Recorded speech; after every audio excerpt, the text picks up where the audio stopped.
Hello and welcome to another weekly news show here at SESU TV. I'm Jasmine Peralta. And I'm Aaron Berkowitz. Today we will cover the Berlin Wall, financial literacy, sports, and more. Monday, November 10th marked the 25th anniversary of the fall of the Berlin Wall. Keynote speaker Nicholas Burns, who was in the U.S. State's Department at the time, spoke about his involvement in Germany and Berlin. We were very focused on this, and we were watching TV that day. And I remember feeling just personally relieved. You could suddenly see that the future might hold open the promise of a real peace in Europe, a peace that we haven't known for many, many decades.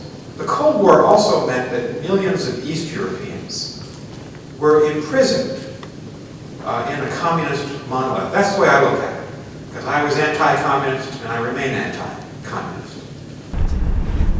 The Division of Student Affairs recently informed undergraduate and graduate students with young children about the assisted programs at Southern. The Child Care Reimbursement Program offers up to $500 per semester towards the child cost for student parents who are pursuing a degree at the university.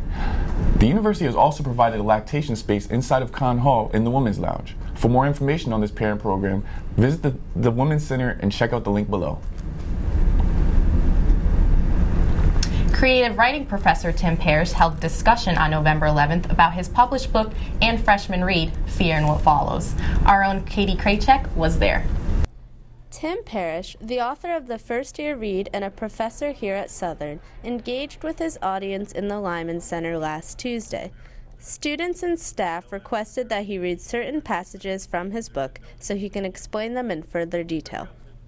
I'm excited to see what questions get asked of him by mainly our first-year students, I think, who read the book. I'm really interested in what it is that they want to know. I asked my own class, my own inquiry first-year seminar class, and they had some really good questions. The themes in Fear and What Follows generally had a positive impact on the students who read the book. I think there's a lot to take away from the book. The biggest thing for me was masculinity. Actually, it's kind of challenging what today's societal views of masculinity are. But some did disagree to an extent. I feel like the book in itself really didn't do much affecting because it leaves the problem of racism just kind of open with nothing to be solved. The story was never resolved, and we don't see him overcome racism or anything. And I'm sure he did in his life, but I don't see it happening in the actual book.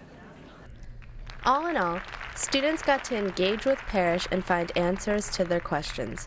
Reporting for SCSU TV, I'm Katie Krajcek. A new financial literacy survey is available for students to take. The university's financial literacy coordinator, Lou DeLuca, said he created the survey to better meet financial advisement needs of Southern students. Those who complete the survey are going to be entered in a drawing for $100. Oh, $100, Aaron. I could use that money myself, Jasmine. I might have to enter. Go take that survey then. There was a network outage on the residential side of campus over this weekend. Students could not connect to the Wi-Fi servers.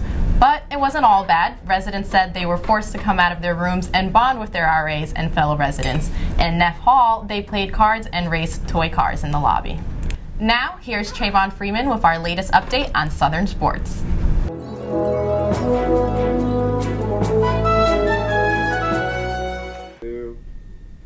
Thank you, Jazzery. Women's soccer continues their season as they earned a berth in the ECAC tournament. This is the first time playing in the tournament since 2003. The Owls will face Newberry College November 14th on the road. Game time is 4 p.m. After a loss to Southern New Hampshire in the NE10 finals, men's soccer will host their first two home games for the NCAA tournament. The Owls will face the winner of Merrimack or Philadelphia University matchup on November 16th. Game time is set for 1 p.m. Gestow Field. The football team will conclude their regular season Saturday at home against Pace University. Even with a tough season, the Owls will look to go out on a positive note. Kickoff is set for 3 p.m. Men and women's basketball will start their season at Bridgeport Tournament. Both teams will play 2 games beginning Saturday, November 15th, and will finish up on Sunday, November 16th. And the National Guard athletes of the week are Sarah Vaughn from the women's cross country team and Mark Jacobson for men's soccer. That's all we have for sports today. See you next week with more updates.